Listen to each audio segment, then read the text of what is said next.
back from the dead.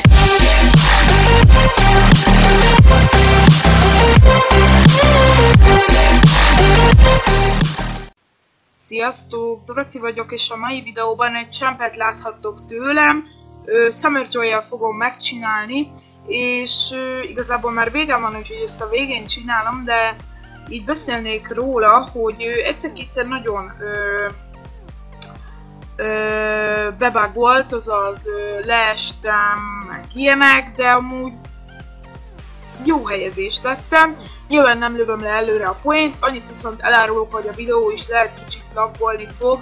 A nagy tömeg miatt, hát ezzel nem tudok mit tenni, ez vele jár. Nyilván nem lesz ilyen videó sokat már a csatorna, mivel már én sem csempelek annyit, de viszont most így egy-egy csempig becsúszik, és ez szerintem jó, és ez a hogyan nyerjünk csempet kategória, ami nyilván nincs így meg szervezve, hanem a csempes lejátszási listában található meg, vagy lesz megtalálható, igen. Úgyhogy hát nézzük is, és itt elmondok, jó helyezés lettem, úgyhogy lássuk.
Oké, én nem akartam semmit, csak az érmemet átvenni, de amint látom, kicsit nagy bugért, úgyhogy ja. Na, hát második, ami nagyon jó szerintem, de Ja, ennyi is lett volna ez a videó, hogyha tetszett, akkor lájkolj, iratkozz fel, úgyhogy örülök. Sziasztok!